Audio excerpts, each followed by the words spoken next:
Good afternoon, students. This is me, Gaseous Petrina Uwanga, your tutor for ACP English 12. I'm here to give you the presentation of your assignment in your 3 papers, 2021. I hope most of you got already your assignment papers, your assignment questions. And this presentation is just to prepare you and make it a little bit easier for you to answer the questions in your assignments. There is my details, my cell phone number and my email. You can text me after 5, or you can email me anytime. If you are sending an email, you can email me anytime. But when you are consulting me on my mobile, so you should do that one after 5. But if it's urgent, you can text me anytime. Like I remember there was one student who received wrong slide presentation on her portal, and the examination was like in 2 weeks, in 2 days to come. With that case, you shouldn't hesitate to contact me or contact the office, because if you have to wait for after 5 and you have to read, you won't know what to read, and your time will be wasted. So there are situations that you also understand. But if it's just a normal question, please, after 5, it's a better time. I will start with the assignment presentation and the question paper layout and requirements. The total marks of the assignment in your 3 papers is 130 marks. They are divided in 2 sections, A and B, and both of them are compulsory. So meaning you are not allowed to jump one question or to jump one section. One thing that I have observed, students, you like to leave questions unanswered, just completely blank the whole page of 10 marks. Read the question. Once you read the question, even maybe you do not study about it, for sure you will think you are teachers. And most of the questions are around your teaching experience. Once you read that question, you'll be able at least to give 2 or 3 answers, and those 3 or 2 answers will give you 3 marks, and that one will contribute to your total marks of your examination instead of just leaving the page blank. Please make sure that you answer all the questions. And again, you are not forced to answer the questions the way things are in your study guide. You are allowed to answer the questions the way you understand them. Use your own ideas. That one is a better way to go. Use your own ideas. Don't memorize things. Rote learning, no. Read topics and understand them, and be able to express yourself the way you understand them in your own words. All right. As I said, always use examples. Use examples, especially in the terms where you are asked to define terms.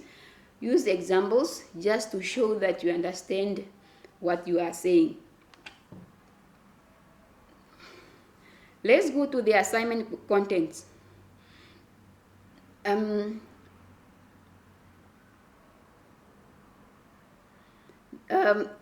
our classes, so our curriculum is asking us to use teaching aids or teaching materials just for learners to be able to understand better. And now in most cases, teachers try to get or to design or to make teaching aids on their own. But learners in our classes, most of them are creative, very creative. They can assist us in designing teaching materials. Or maybe you can send them to go bring. Some are having them at their houses, around in their environment. Maybe you are teaching even about plants. So now in your assignment, it's asking you how learners can assist teachers in developing up or coming up with teaching materials. So there are some model answers that I have just indicated in the slide, but just think, what can you do? What is that we can do with your learners, so that learners can also be part of developing up of the teaching aid in their classes? You can give them, for example, group work. This group is going to draw for me a cat. Maybe your topic is about animals. This one is going to draw for me about domestic animals. The other one is about wild animals. So that way you have a lot of teaching aids in your class about animals, but that one is not necessary that you bought them or the school bought them, but they were just made by the learners. So that is the question basically want to say. So there is a lot of things that you can say about that question. So this one was just an example. Okay, the benefit of literature has to learners. The benefit, what are those benefits? How learners can benefit in reading literature? So 1, children learn a lot in stories. They learn different cultures. They learn what other people in other countries are doing just from reading a story. So that's how, those are the benefits that we are talking about. What learners come to know, which was not part of their knowledge, and they just learn them from when they are reading stories. They also learn how to behave and respect just from reading from the story. Maybe it's about a certain child who was not behaving, and at the end what happened to that child.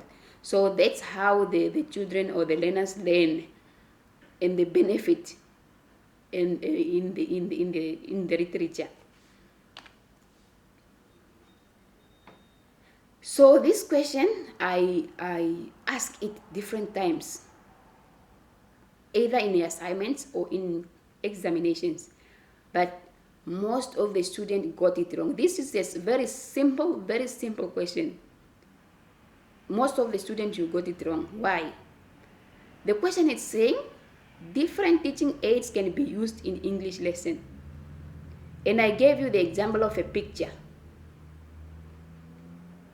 Once students see this, they go on and give me the benefit of picture, or how, or what benefit learners get in a picture being used as one of the teaching aids in the class.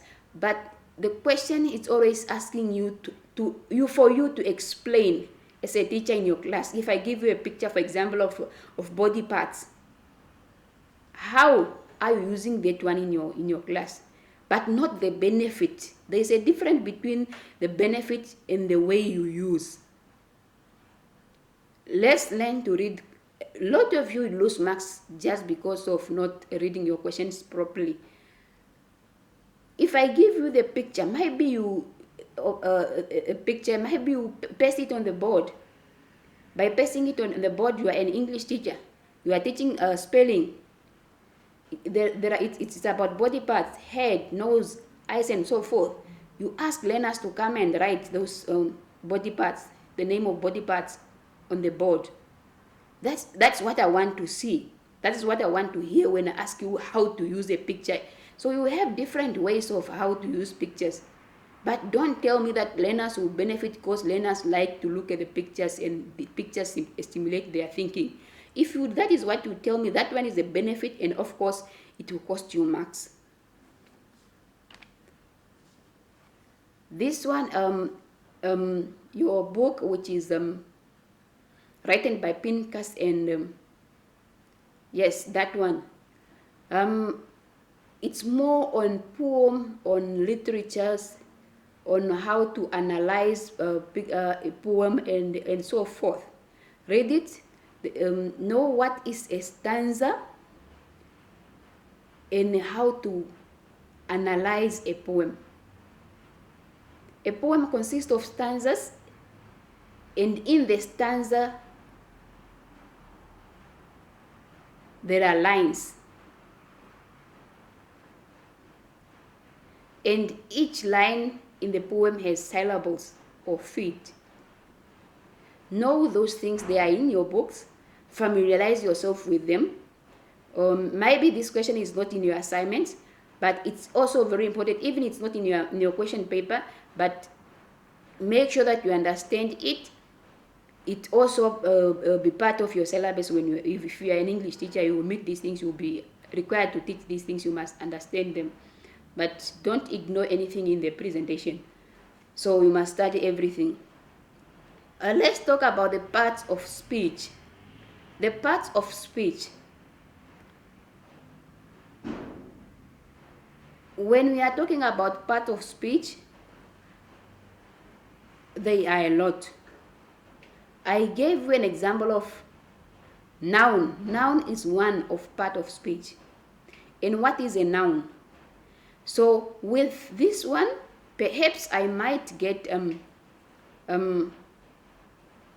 give you a story, and I underline words, and I ask you to identify what type of those words that are underlined. If you don't know these things, you won't be able now to identify them. But know this part of speech. They are very important. So in our classes, we have different learners from different tribes, or perhaps from different countries. And our teaching style or teaching strategies should be accommodative. Should be include all learners. We should include all learners in our teaching. What is the importance now of offering students from all culture with a varying learning style? So there's a list of those ones. You must go through them, read them and understand them. They are also in our study guide. Please don't ignore anything. Try to understand them, and if you can put them in your own words, just to make it work easy for you when you are answering questions, that is very important. Do it and help yourself to make your life easy. Figurative and literal language.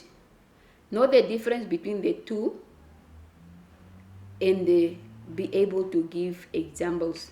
These one are also in your guide. So go there and read. Direct and indirect speech. This is our grammar then, our grammar part.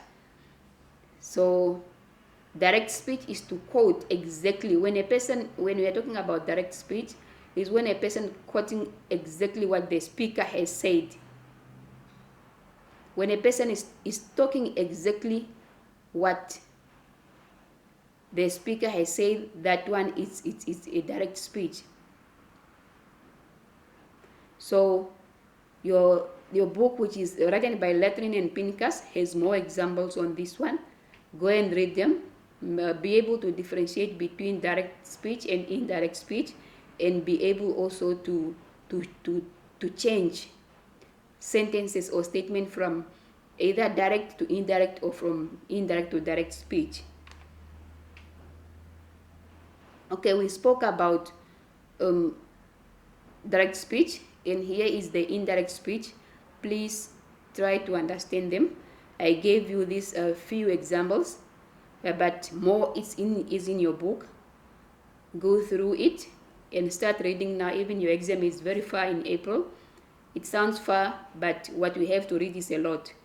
Just start reading now. Okay, the last part, which is a summary of what we have presented, of what we have gone through in all the slides. I want you to pay attention to your learning outcomes in the index of your study guide. Pay attention to the learning outcomes of every unit of your study guide. Questions in the examination. Cover your whole study guide.